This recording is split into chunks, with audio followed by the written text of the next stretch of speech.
3 cases, 3 young lives, 3 moments in history that still refuse to sit quietly in the record. Tonight, we revisit the chilling case of Mary Bell, the haunting Christmas death of Rita Jones, and the unresolved mystery of Georgina Ann Moore, stories that unsettled their communities and continue to linger decades later. The chilling case of Mary Bell. Spring 1968. In the west end of Newcastle upon Tyne, in an area called Scotswood, days moved in a steady routine. Rows of homes sat close together. Families knew each other by sight. Children were out on the streets and in the nearby lanes, doing what kids do when school lets out. Running around, calling for friends, drifting from one doorway to the next. Nothing about it looked like the start of a famous case. It looked like an ordinary working-class neighborhood, the kind of place where people get on with things. A lot of life happened outside, because the streets were part of daily life. At that point, there was no big warning, no headline, no sense that something was sitting under the surface. Later, the court would talk about 2 boys from the same small area, one from St. Margaret's Road and one from White House Road. But in the beginning, those were just streets where families lived. Then, one day in late May, the routine breaks in the smallest way first. A child goes out, time passes, and the people who expect him back start looking at the clock, then at the street, then at the doors nearby. Because in places like this, a child not coming home isn't a story yet. It's just a worry that starts to grow. If you're new here, feel free to like the video and subscribe. And I always like reading the comments. Tell me where you're watching from and how the weather is where you are right now. May 1968. That afternoon, 4-year-old Martin George Brown, who lived on St. Margaret's Road in Scotswood, didn't make it home. Later, he was found inside a derelict house in the same area. At first, the situation didn't move like a clear crime case.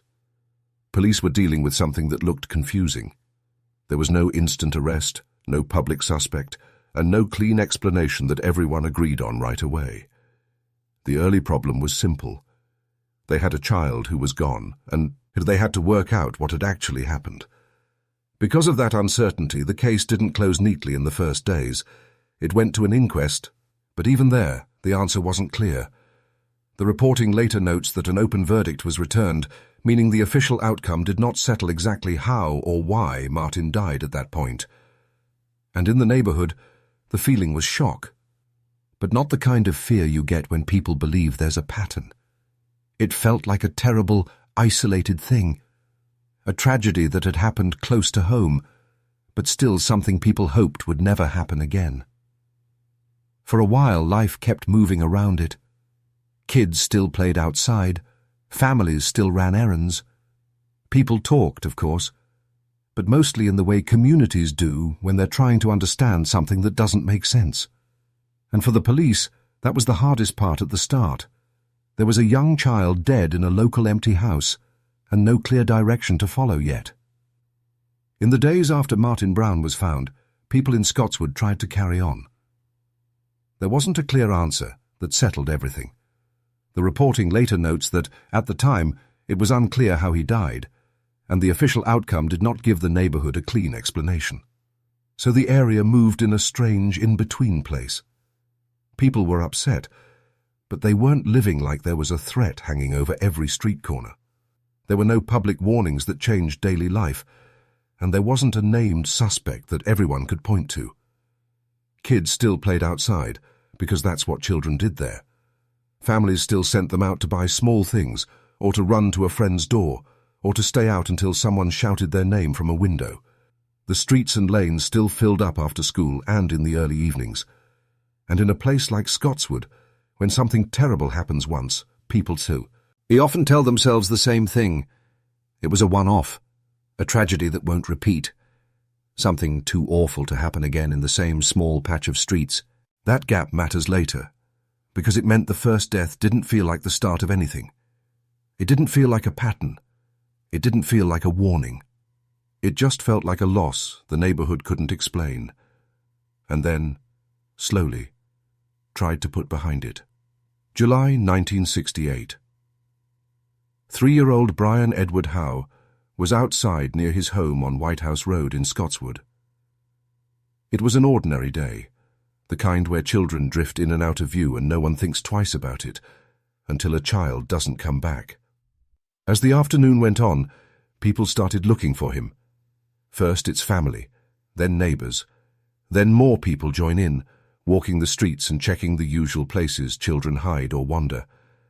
Hours pass, and the worry turns into something heavier.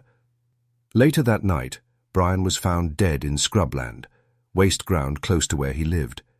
He had been concealed by weeds, like someone had tried, poorly, to hide what was done. This time the police response changed. With Martin Brown, there had been uncertainty at the start. With Brian Howe, the scene pushed officers toward one hard thought. This might not be a one-off. And once that thought lands, everything looks different. Details that didn't seem connected before now started to matter. 2 very young boys, the same small area, a gap of weeks between the deaths, and the sickening fact that both children had been found in places that weren't far from home. In Scotswood, the feeling in the streets shifted fast. Parents looked out of windows longer. Children were called back inside earlier. Conversations changed from sadness to fear, because now people weren't just asking what happened. They were asking something worse. Could it happen again? After Brian Howe was found, the investigation took on a different shape. Police were no longer dealing with one unclear death. They were looking at 2 dead children in the same small area of Scotswood, only weeks apart. That meant they had to widen the net, but also get more careful about the people who were closest to both boys. One uncomfortable fact became hard to ignore. In a neighborhood like this, children spend a lot of time with other children. They play in the same streets, the same lanes, the same empty buildings, and bits of waste ground. So the police started paying close attention not only to adults, but to local children too, who had been seen where, who knew the boys, who was around at the right times. As statements came in, the focus narrowed toward 2 girls from the area. They were known locally, and their names appeared again and again in the picture police were building, around places the boys had been, and around moments that now mattered. This part of an investigation is rarely clean. It's made of small details, people remembering who they saw, when they saw them, and what felt off only after something terrible had happened. It's also made of questioning. Sometimes the same questions asked more than once, because early answers don't always line up. By August, police moved from gathering statements to making arrests. Mary Flora Bell, aged 11, and Norma Joyce Bell, aged 13, no relation, were arrested and charged in connection with the deaths. And in that moment, the story shifted again, away from a neighborhood tragedy and into a courtroom case that would shock the whole country. December 1968. The case moved into Newcastle upon Tyne Assizes, with a judge, a jury, and a courtroom full of people trying to understand something most of them had never seen before. One thing shocked the public right away. One of the accused was only 11. But in England and Wales, the age of criminal responsibility is 10. That means a child older than that can be arrested and charged and can face a trial in court. The prosecution told the jury they were dealing with 2 deaths in the same area, Martin Brown, killed on the 25th of May, and Brian Howe, killed on 31st of July. They said both boys had been asphyxiated. The case was presented in plain steps, where the boys were last seen, where they were found, and what witnesses said about who was nearby. The court also heard about early lies and changing accounts in police interviews, because that mattered to how the jury judged what was reliable. Medical evidence was part of it too, but the point of it was simple. It was there to help the jury understand what caused the deaths, without guessing. And then came the part that would shape the outcome. The jury listened to psychiatric evidence about Mary Bell's state of mind and responsibility. In UK law, there is a specific rule that can reduce a murder charge to manslaughter if the person was not fully responsible in the usual way. That is what people mean by diminished responsibility. So by the end of the trial, the jury wasn't only being asked what happened, they were also being asked something harder. How much did an 11-year-old understand? And how responsible could she be? After days of evidence at Newcastle Assizes, the jury had to give two clear answers: what they believed happened and how responsible the main accused was judged to be. When the verdicts came back, the courtroom heard something many people didn't expect. Mary Bell was found guilty of manslaughter for the deaths of Martin Brown and Brian Howe, but the jury also said she was suffering from diminished responsibility, so they found her not guilty of murder. In simple terms, that doesn't mean the jury thought she didn't do it.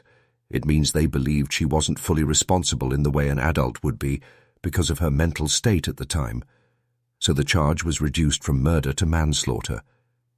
Norma Bell, who had been tried alongside her, was found not guilty. Outside the courtroom, people struggled to take it in.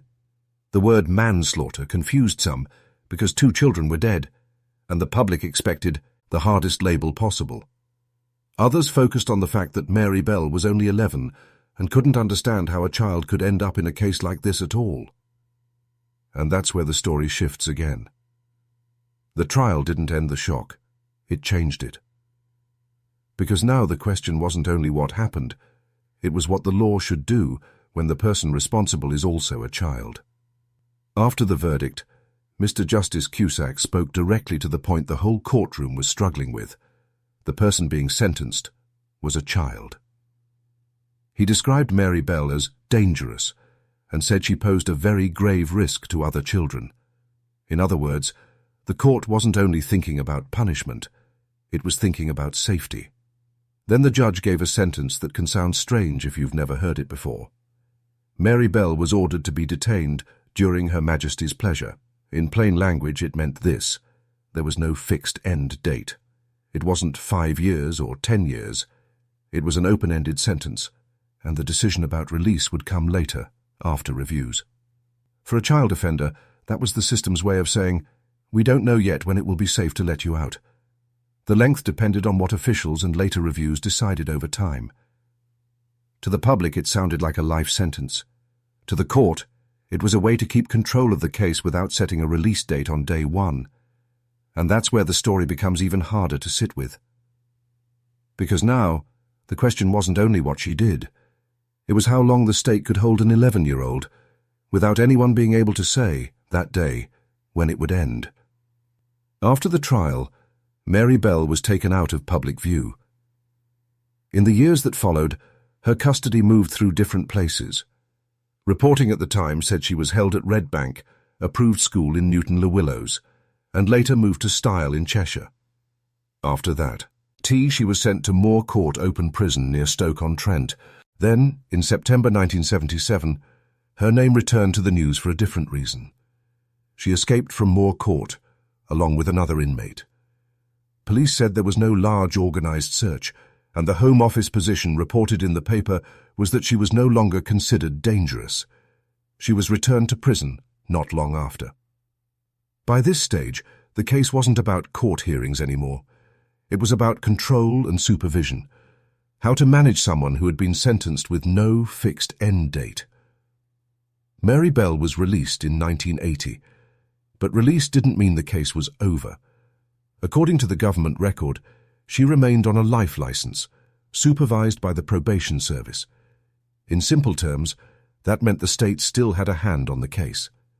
She was living in the community, but under rules and monitoring, and officials continued to receive reports from the probation officers responsible for her supervision. So the story moves into a quieter phase. No more jury, no more verdict. Just years where the public didn't see her, but the system still watched her. In the years after Mary Bell was released, the public didn't see much of her, but the attention never fully went away.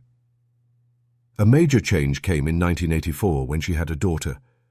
The court later recorded that her child was born on the 25th of May 1984, and that this created a new problem, not only who Mary Bell was, but who her child was, and what could happen if that identity became public.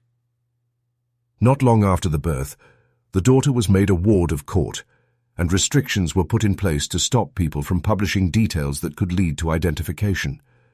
In simple terms, the court stepped in to protect the child's life from being pulled into the story. Then, through the 1990s, media interest rose again. Government records show that officials were being told about serious negotiations for a book, including developments in 1996, and there was concern about public reaction and whether the law could stop someone profiting from a criminal memoir. But the official position was blunt. They had no power to prevent publication. By the early 2000s, the fear was not just attention, it was safety. In May 2003, the High Court granted lifelong anonymity to Mary Bell and her daughter. The judgment describes their request as protection from media intrusion and from being identified, located, and put at risk. News reporting at the time also described the order as linked to the threat of attack and unwarranted press pressure. After that, the story doesn't continue in public. Not because people stopped being curious, but because the court decided their identities could not be part of it anymore. After the verdict in 1968, there were no later trials in this case. Nothing new was argued in front of another jury, and nothing else was tested in court the way those December hearings were. The legal outcome stayed where it landed. Mary Bell convicted of manslaughter, Norma Bell found not guilty. After Mary Bell was released in 1980, the state still kept her under life license supervision, meaning she could be monitored and recalled if needed. That part of the story happened quietly, through probation reports and official oversight, not through public courtrooms. Then, as the years passed, the case changed again. Not because of new evidence, but because of the public pressure around her identity. The High Court later set out that she had a child in 1984, and that the courts put protections in place. In 2003, a judge granted lifelong anonymity to protect both Mary Bell and her daughter from being identified and tracked down. And that's where it ends in a practical way. The courts finished their work long ago. There was no second chapter in front of a jury, no new verdict, no new hearing that tied everything up. What's Lee? EFT is the part no court can fix.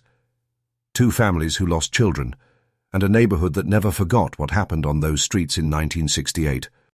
The haunting Christmas death of Rita Jones.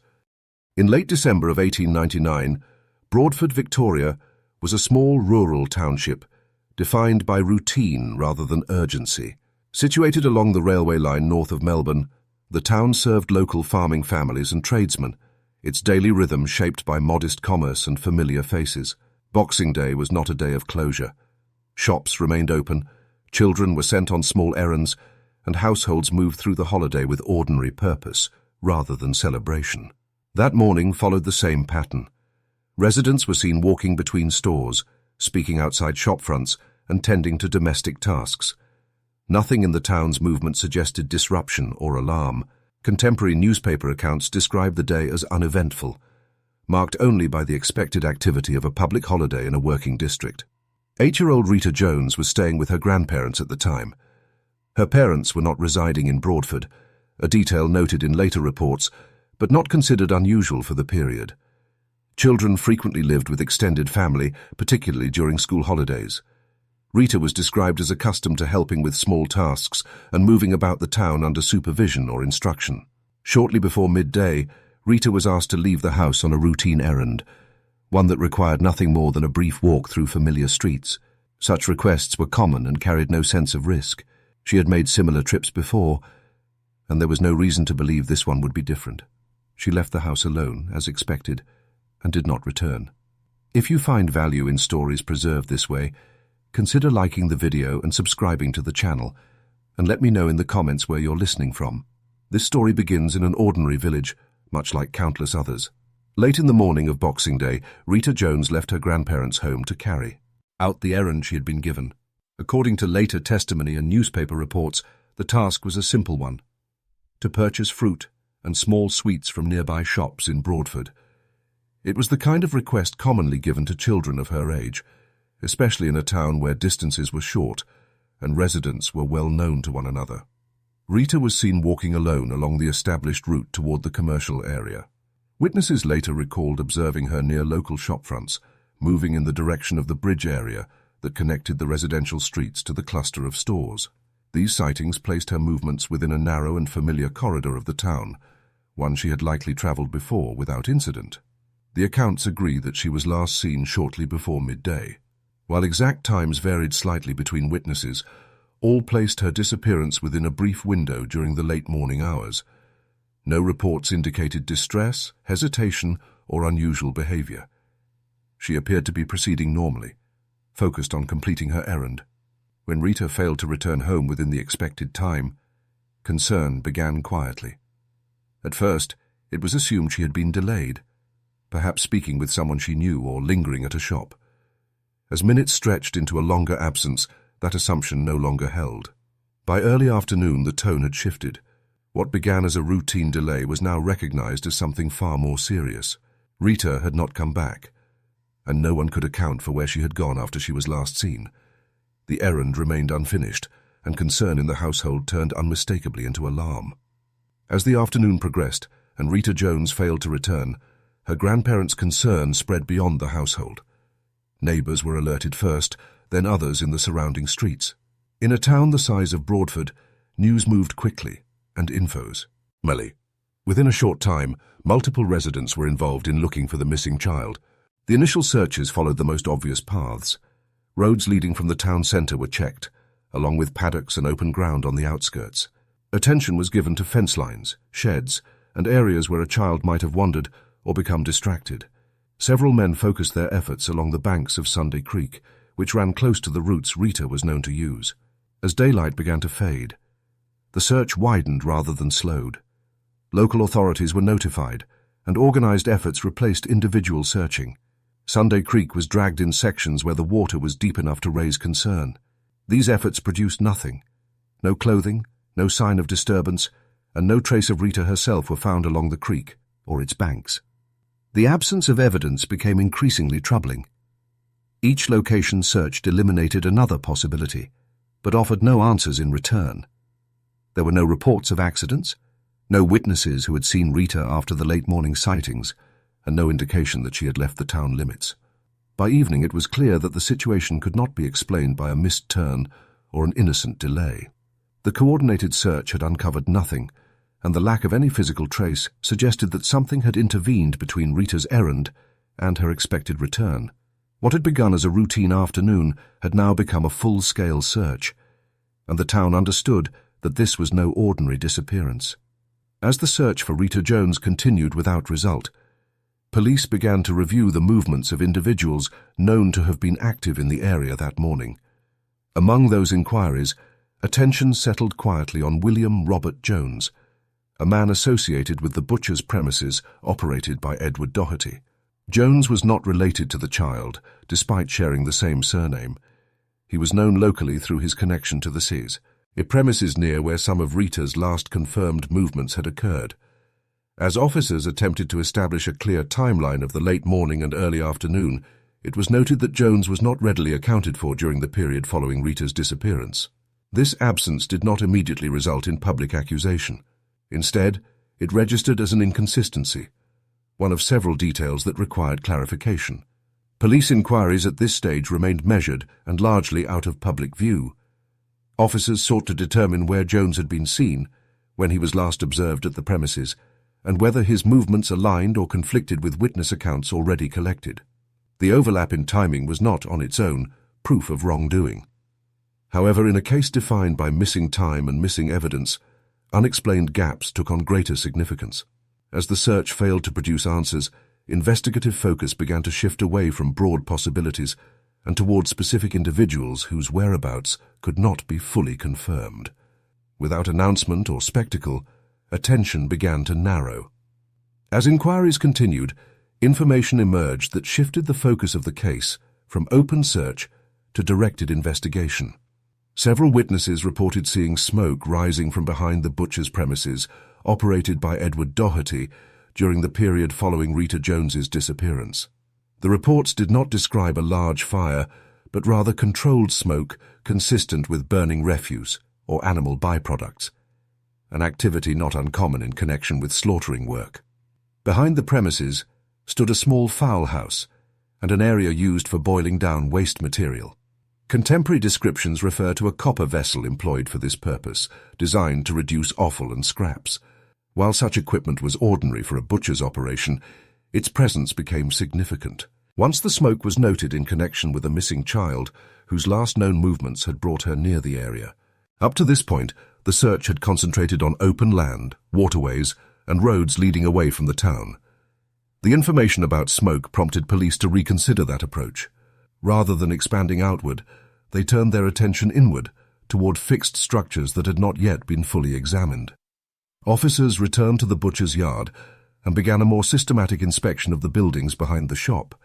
This included sheds, enclosed spaces, and outbuildings that would not have been visible from the street. The search was no longer a matter of locating a lost child, but of determining whether evidence of a crime might exist within the town itself. It was during this phase that authorities moved toward the final structure at the rear of the premises, a step that would bring the search to an end, and the investigation into a far more serious phase. The search reached its conclusion at the rear of the butcher's premises, inside the small fowl house that stood apart from the main building. When officers entered the structure, they immediately noted signs that distinguished it from the other outbuildings already examined. The ground showed disturbance, and the interior bore evidence consistent with recent burning. Within the fowl house, police discovered human remains. Contemporary reports described them as badly damaged, with clear indications that an attempt had been made to destroy or conceal the body through fire. Charred material and fragments were found among the debris, and the condition of the remains reflected both violence and deliberate effort to obscure what had taken place. The discovery ended any remaining uncertainty about Rita Jones's fate.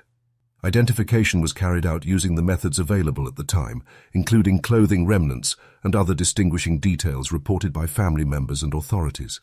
These findings were formally recorded, and the remains were removed under police supervision. Once the discovery was confirmed, the area was secured. The fowl house and surrounding yard were treated as a crime scene, and access was restricted. News spread quickly through Broadford, replacing anxious hope with shock and grief. The search parties that had spent days combing roads and waterways were stood down, their task complete in the most devastating way possible. What had begun as a community effort to locate a missing child had now become a homicide investigation. The focus shifted entirely from where Rita might be found to how she had come to be there, who was responsible, and what evidence could be preserved from the scene. The search was over. The investigation had begun. Following the recovery of the remains, a post-mortem examination was conducted in accordance with the procedures of the time.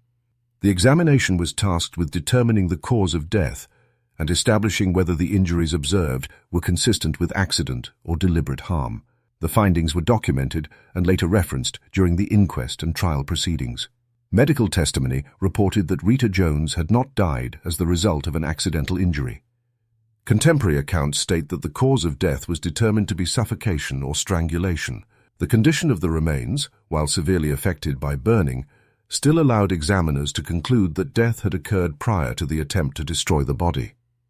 Reports emphasized that the burning was not the cause of death, but a separate act carried out afterward.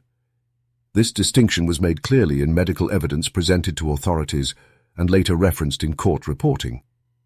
The examination did not speculate beyond what could be established from the physical findings, and conclusions were framed conservatively, reflecting the limitations of forensic practice at the turn of the century. These findings carried formal significance. With the medical cause of death recorded as intentional and violent, the matter could no longer be treated as a disappearance or unexplained death. It was now officially classified as a homicide. From this point forward, every action taken by police and judicial authorities would proceed under that designation, marking a decisive shift in the handling of the case and narrowing the focus of the investigation to criminal responsibility. A coroner's inquest was convened to formally examine the circumstances surrounding the death of Rita Jones. The proceedings unfolded methodically, relying on sworn testimony rather than inference. Witnesses were called in sequence to establish a timeline of the late morning and early afternoon of Boxing Day, focusing on movements, observations, and points of overlap. Several witnesses described seeing Rita as she walked through Broadford on her errand. Their accounts placed her near shop fronts and along the route leading toward the bridge area, broadly consistent in direction but not identical in timing. The inquest acknowledged these variations, noting that while the precise minute could not be fixed, the general window of her movements was clearly established. Other testimony addressed activity behind the butcher's premises. Witnesses spoke of noticing smoke rising from the yard during the period after Rita was last seen. These observations were presented without interpretation, recorded as facts observed at specific times. The presence of the fowl house and the boiling down area was described in practical terms, as it related to the layout of the premises and the likelihood of activity occurring out of public view. Attention then turned to William Robert Jones, whose movements during the same time frame were examined. Witnesses provided accounts of when he had last been seen and where he was, believed to have been working. Some identifications were limited or indirect, and the inquest record reflected these uncertainties rather than smoothing them over. The cumulative effect of the testimony was not a single decisive statement, but a pattern of overlapping timelines and unexplained gaps. On the basis of this evidence, the coroner determined that there was sufficient cause to proceed. William Robert Jones was formally committed to stand trial for the murder, and the matter was transferred from inquiry to prosecution. News of the discovery and the findings of the inquest spread quickly beyond Broadford. Newspaper reports from the period describe a town gripped by fear and anger, emotions intensified by the youth of the victim and the proximity of the crime to everyday places. Public discussion became heated, and concern was expressed that unchecked emotion could lead to disorder. Authorities moved deliberately to prevent that outcome. Police maintained a visible presence and took steps to ensure that any further action proceeded strictly within legal bounds. Contemporary reporting makes clear that officials were conscious of the risk of mob violence and acted to keep control of the situation, emphasizing procedure over public pressure. Against this backdrop, William Robert Jones was taken into custody. The arrest was carried out under police supervision, and there was no public spectacle attached to it. Reports indicate that Jones was removed from the immediate area to prevent confrontation and to allow the investigation to continue without interference. Following his arrest, Jones denied responsibility for the death of Rita Jones. His denial was noted in newspaper accounts and would later form part of the defense presented on his behalf. At this stage, however, the emphasis was not on argument but on containment, securing the accused, preserving evidence, and maintaining order. With the arrest completed and the immediate risk of unrest reduced, the case entered its next phase. Public emotion receded from the foreground as the legal process took over, shifting the focus from communal reaction to formal adjudication. The trial of William Robert Jones was heard before the Supreme Court, where proceedings followed the formal structure of late 19th century criminal justice. The court examined the case strictly on the evidence gathered through the investigation and inquest, with no new facts introduced beyond what had been documented and sworn to. The prosecution presented a case built entirely on circumstantial evidence. It relied on the established timeline of Rita Jones's last known movements, her proximity to the butcher's premises, and the discovery of her remains within an outbuilding associated with the accused. Witness testimony regarding smoke observed behind the premises, combined with gaps in Jones's accounted movements during the critical period, formed the central framework of the Crown's argument. Prosecutors emphasized that while no single piece of evidence stood alone, the combined weight of circumstances pointed to responsibility. The defense challenged this interpretation at each stage. Counsel argued that the case lacked direct evidence linking Jones to the act itself. They highlighted inconsistencies in witness recollections, noting variations in reported times and the limitations of identification made under ordinary, unremarkable conditions. The defense further stressed that circumstantial evidence required careful handling, warning against drawing conclusions from coincidence or assumption rather than proof. Throughout the proceedings, the presiding judge maintained a restrained tone, ensuring that testimony remained within the bounds of what witnesses could substantiate. In his charge to the jury, the judge underscored the seriousness of the decision before them. He instructed jurors to consider whether the circumstantial evidence, taken as a whole, excluded any reasonable alternative explanation. Suspicion alone, he reminded them, was not sufficient grounds for conviction. With the evidence summarized and the legal standards clearly stated, The jury was directed to retire and consider its verdict. After deliberation, the jury returned to the courtroom with its decision. William Robert Jones was found guilty of the murder of Rita Jones. The verdict was delivered without ceremony, reflecting the gravity of the charge and the standards of the court. Following the jury's finding, the presiding judge proceeded to sentence. In accordance with the law in force at the time, a conviction for murder carried a mandatory sentence of death. The sentence was formally pronounced, and Jones was remanded into custody to await its execution. No extraordinary statements or departures from procedure were recorded in contemporary accounts. Newspaper reports of the verdict focused on the outcome rather than the spectacle. Coverage noted the conclusion of the trial and the certainty it brought to the legal process, even as the circumstances of the crime continued to weigh heavily on the public. The emphasis remained on the court's decision, rather than on commentary or editorial judgment. With the sentence imposed, the case entered its final legal phase. As was customary, the opportunity for appeal followed the conviction, and preparations began for the next steps within the judicial system. While the verdict marked the end of the trial itself, it did not yet conclude the matter. The outcome would now be subject to review through the available legal channels, and the case moved forward into the appeals process. The final stage of the case concluded in March 1900, when William Robert Jones was executed following the exhaustion of legal proceedings. Contemporary records and newspaper reports confirm that the sentence was carried out at Melbourne Jail, in accordance with the method prescribed by law at the time. The execution was conducted privately, as was customary, witnessed only by officials required to be present. Reports noted the completion of the sentence without incident, offering no additional commentary beyond the confirmation that the law had been fulfilled. With the execution carried out, all judicial processes relating to the case were formally concluded. Following his death, Jones was buried within prison grounds, consistent with prevailing practices for executed prisoners in Victoria at the turn of the century. No public ceremony accompanied the burial, and no further legal action followed. The courts recorded the matter as closed. For the authorities, this marked the end of their involvement. There were no subsequent appeals, reviews, or official challenges to the verdict recorded in the years that followed. The case passed from the active docket into archival record, preserved through court documents and contemporary press coverage. With the execution completed and proceedings closed, the murder of Rita Jones entered the historical record, not as an unresolved mystery, but as a case concluded under the standards and laws of its time. In the years that followed, the murder of Rita Jones remained present in the public record through sustained newspaper coverage and later historical reference. Contemporary reporting in Victorian papers documented each stage of the case in detail, from the initial disappearance through to the execution, ensuring that the events were preserved beyond the life of the trial itself.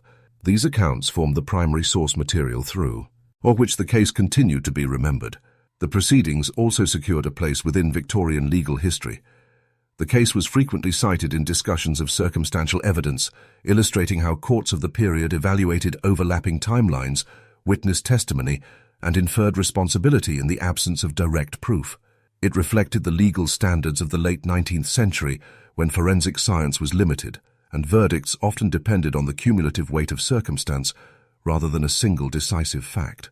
Equally significant is what the historical record does not contain. There are no documented appeals that altered the outcome, no later judicial reviews, and no official reversals of the verdict. The conviction of William Robert Jones stood unchanged, accepted within the framework of the law as it existed at the time. Taken together, the surviving records offer a restrained but revealing portrait of 19th century justice, methodical, procedural, and final. The case endures not because of unanswered questions introduced later, but because it demonstrates how certainty was reached, punishment carried out, and closure recorded. It remains in the historical archive, a concluded matter, preserved without embellishment or speculation. The Unresolved Mystery of Georgina Ann Moore. On the morning of December 20th, 1881, 7-year-old Georgina Ann Moore left her home in the Pimlico district of London, dressed for school and carrying nothing that marked the day as unusual. Winter had settled firmly over the city. The streets were damp, the air sharp, and daylight short. For working-class families in Pimlico, routines were strict and necessary. Children walked to school alone as a matter of course, weaving through narrow streets already busy with labourers, shopkeepers, and carts moving toward the river. Georgina was known in her neighbourhood as a quiet but capable child. Her family lived modestly, like most in the area, and her school attendance was regular. That morning followed the same pattern as every other. She left home at the expected time, heading toward her school on foot. Somewhere along that familiar route, she vanished. By midday, concern began to surface. When Georgina failed to arrive at school, teachers assumed a minor explanation: illness, an errand, or a family matter. But as afternoon passed and she did not return home, worry turned into alarm. By evening, it was clear that something was wrong. Her family began searching immediately, retracing the route she would have taken, questioning neighbours, shopkeepers, and passers-by. No one reported seeing her in distress. No one recalled hearing cries or witnessing a struggle. There were no abandoned belongings, no clear indication of where she had gone or why she had not returned. The disappearance spread quickly through Pimlico's tightly packed streets. Word travelled faster than official action. Neighbours gathered in doorways and street corners, exchanging speculation and fear. In a Victorian city accustomed to hardship, the unexplained disappearance of a child struck a particular nerve. It suggested vulnerability, not just for one family, but for every household that sent children out alone each day. Local police were notified, and a missing child report was filed. At first, there was cautious optimism. Children did sometimes wander, miss their way, or stay out longer than expected.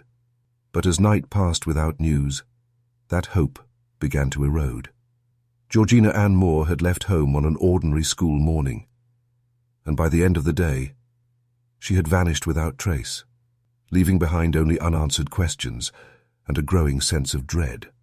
As this story unfolds, it relies entirely on what was recorded, what was seen, written, and remembered.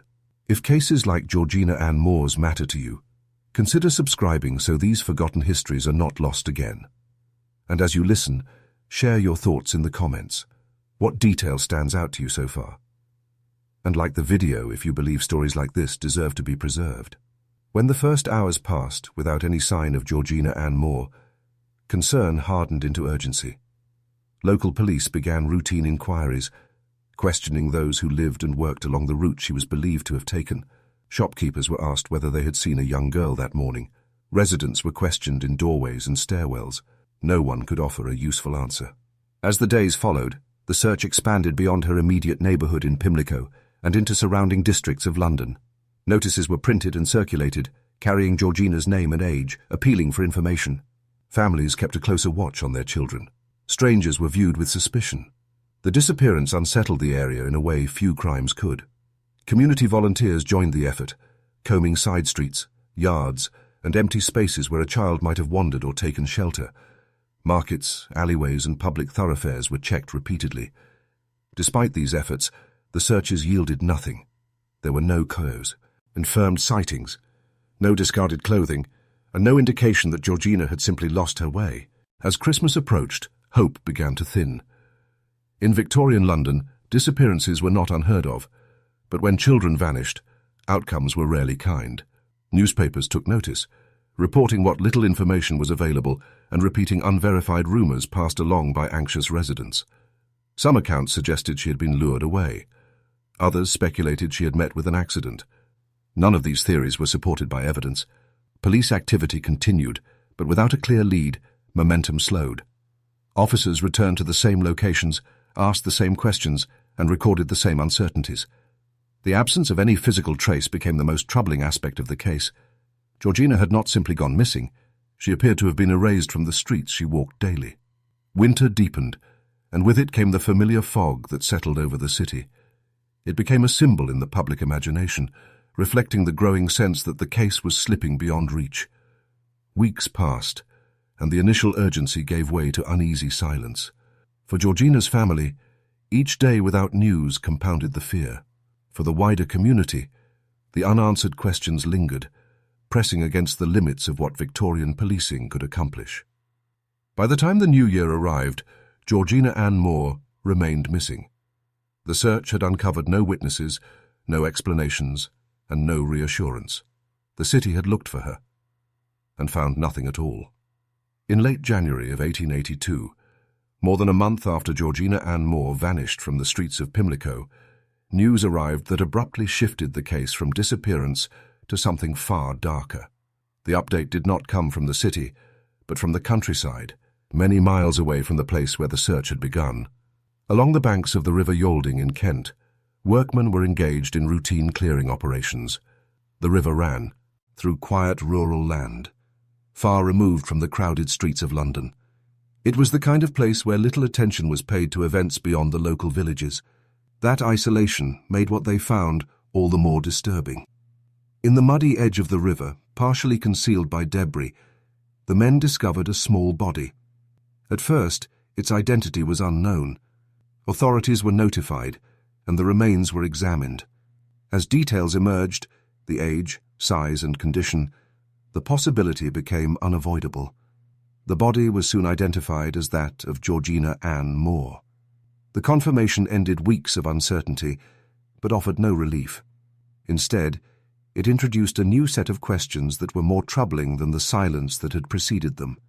Georgina had disappeared from a familiar route in Pimlico, surrounded by homes, shops, and daily foot traffic. Yet her body had been found far to the south, in a rural stretch of Kent. The distance alone demanded explanation. How had a 7-year-old child been taken so far without drawing attention? Who had transported her body, and why had it been left along a quiet riverbank rather than closer to where she vanished? No witnesses had come forward from either location. There were no reports of suspicious journeys, no known connections between the Moore family and the area where she was found. The discovery quickly reached the press. Newspapers that had followed the disappearance now reported the grim conclusion, emphasizing both the distance and the mystery. Public reaction shifted from anxious hope to shock and anger. The case was no longer about a missing child who might still be found alive.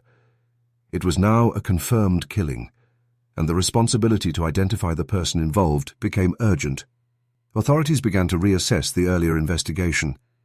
The search in Pimlico had uncovered nothing, but the location of the body suggested deliberate movement and concealment. This was not an accident or a momentary lapse. It pointed toward intent. For Georgina's family, the news was devastating. Weeks of uncertainty had ended not with answers, but with confirmation of loss. For the public, the discovery along the River Yalding transformed the case into one of the most unsettling crimes of the period. A child taken from a busy London street and found dead far beyond its limits, with no clear explanation as to how or why it happened. The search for Georgina Ann Moore had failed. The search for her killer was only just beginning. By early February 1882, the case of Georgina Ann Moore had moved beyond local concern and into the national press. Publications including the penny illustrated paper printed detailed summaries of what was known. The morning she left for school, the weeks of fruitless searching, and the discovery of her body far from home. What had begun as a neighborhood tragedy was now framed as a mystery that demanded public attention. Headlines emphasized distance and disbelief. A child had vanished from a busy London district and been found lifeless along a quiet riverbank in Kent. The contrast was impossible to ignore, and newspapers leaned into it. The story appeared alongside engravings, timelines, and speculation, often repeating the same unanswered questions that troubled investigators. How had she been taken? Why there? And who could have done such a thing without being seen? Victorian newspapers thrived on cases that combined fear with uncertainty, and this one provided both. Editorials called for justice and sharper policing, warning parents of unseen dangers that might exist even on familiar streets. Letters from readers were published, offering theories and suspicions. Some blamed local criminals. Others pointed toward strangers who loitered near schools or railway routes. A few speculated about accidental death followed by concealment. None of these ideas were supported by confirmed divide. The volume of coverage intensified public emotion, but did little to clarify the facts. Each article revisited the same core elements: the disappearance, the distance, the discovery, while adding new conjecture. The lack of concrete leads became a recurring theme. reinforcing the sense that the case was slipping beyond resolution. For the Moore family, the attention was double-edged. While the publicity kept Georgina's name alive, it also meant their loss was discussed and dissected daily in print. For the public, the case became a symbol of vulnerability in an era already marked by social anxiety and rapid urban growth. Despite the headlines and outrage, no suspect could be firmly linked to the crime. The press could amplify fear and demand answers, but it could not supply proof. As February progressed, the coverage continued, louder, more urgent, even as the investigation itself struggled to move forward. The mystery of Georgina Moore had captured Victorian Britain, but clarity remained out of reach. In the weeks following the discovery of Georgina Ann Moore's body, police attention finally appeared to narrow.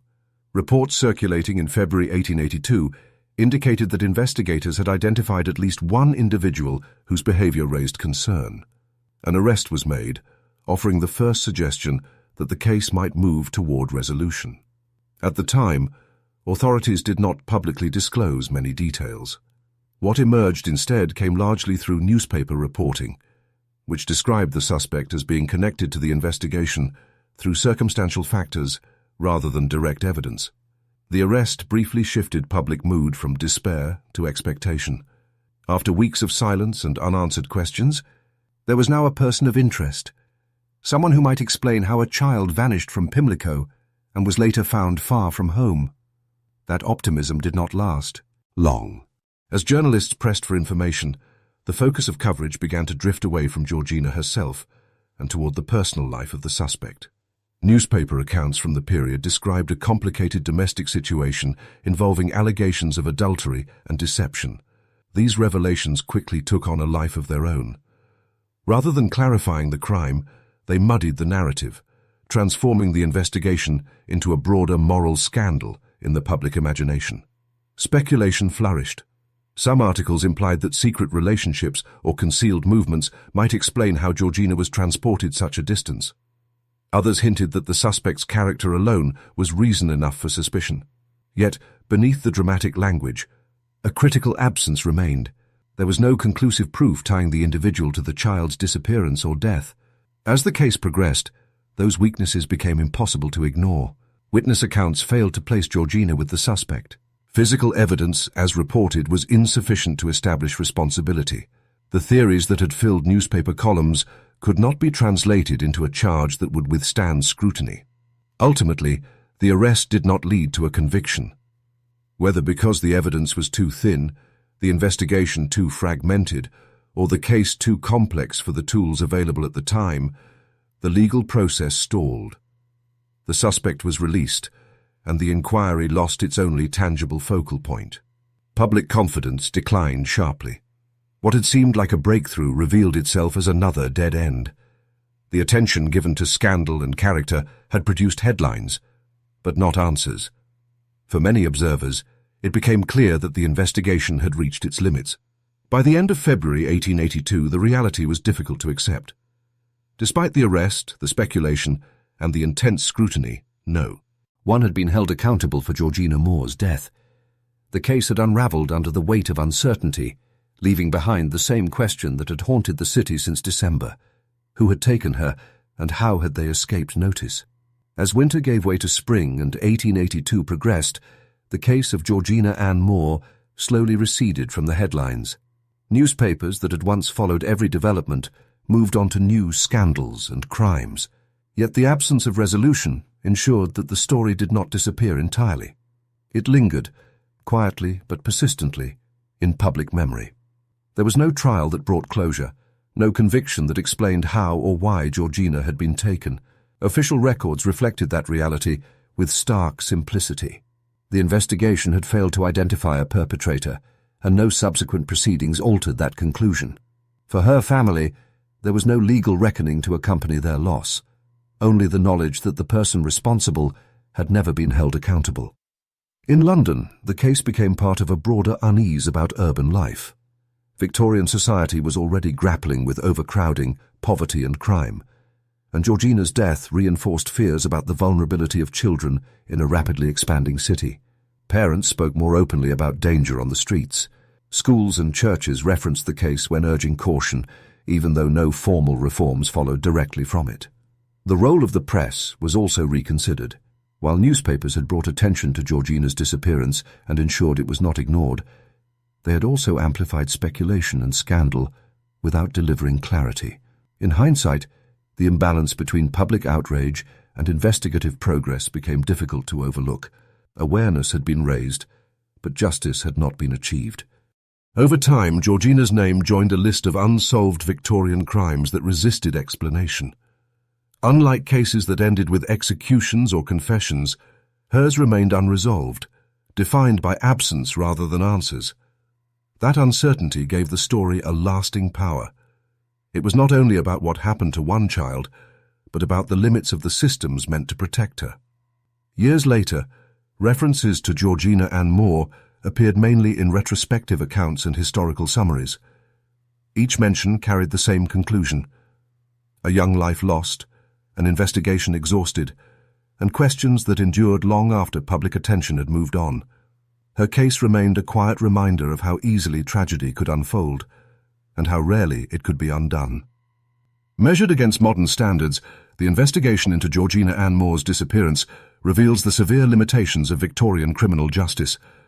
There were no forensic laboratories to analyze evidence, no standardized procedures for missing children, and no centralized system to connect information across counties.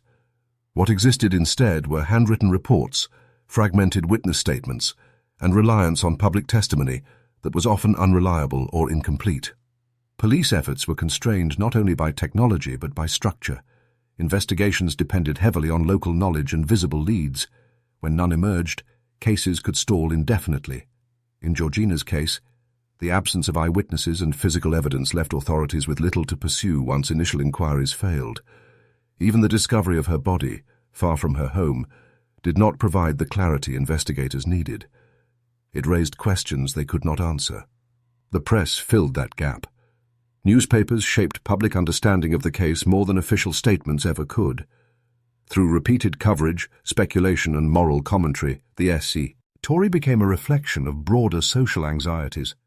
Victorian readers were confronted with a disturbing reality. Children could vanish from familiar streets, and the institutions meant to protect them might be powerless to intervene. Georgina's case also exposed how society viewed victims.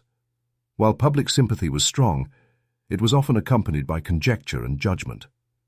The focus shifted easily from the crime itself to the character of those tangentially connected to it. Scandal, when it appeared, competed with facts. Justice, when it failed to arrive, was quietly accepted as an unfortunate limitation of the age. For historians, the case offers a narrow but revealing window into life and law in late 19th century London. It demonstrates how crime was investigated, how information circulated, and how uncertainty was managed, or ignored. More importantly, it shows how unresolved cases were absorbed into collective memory, not as solved narratives, but as cautionary tales. Georgina Ann Moore's story endured not because it was resolved, but because it was not. Her death remained unexplained, her killer unnamed. In an era without the tools to pursue truth beyond a certain point, the case became a quiet testament to the fragility of justice, and to how easily a life could be lost, recorded, and then left behind by history. Today, Georgina Ann Moore's name survives primarily in historical summaries, archived newspaper accounts, and later true crime retrospectives. Unlike some Victorian cases that were preserved through trials, confessions, or sensational verdicts, hers endures quietly, defined by absence rather than resolution. The details that remain are limited, but they are consistent, drawn from period reporting and official acknowledgements that confirm only what could be established at the time. Much of what is known about Georgina's case comes from contemporary newspapers, including the penny illustrated paper, which documented the disappearance, the discovery of her body, and the failed attempt to identify a culprit. These reports did not offer answers, but they ensured the case was recorded rather than forgotten. Later, historians have relied on the same sources, careful not to extend the narrative beyond what the evidence supports. In that restraint lies the case's enduring significance. Georgina's story reflects broader anxieties that defined the late 19th century. the vulnerability of children in expanding cities, the limits of law enforcement, and the uneasy relationship between public outrage and institutional capability. Her disappearance exposed how easily a routine day could turn into tragedy, and how little recourse families sometimes had once that line was crossed. The unanswered questions surrounding her death have also shaped how the case is remembered. There was no final chapter that explained her fate in full, no judicial conclusion to anchor the story. Instead, Georgina became one of many victims whose lives were documented only at the point of loss. That lack of closure has given the case a quiet persistence, allowing it to resurface whenever Victorian crime is revisited. Over time, Georgina's name has appeared alongside other unresolved cases, not because of notoriety, but because of what her story represents. It stands as an example of how justice could falter despite public attention, and how memory often outlasted accountability. The simplicity of the known facts, a child leaving for school, a disappearance, a body found far from home, leaves little room for embellishment, and that restraint has preserved the case's credibility. Georgina Ann Moore may never be widely recognized beyond historical circles, but her story remains intact precisely because it has not been distorted by speculation. Carefully reconstructed from verified reports, it occupies a small but important place in the history of unsolved crime. It reminds us that not every case reaches resolution, and that sometimes remembrance itself is the only form of justice that remains.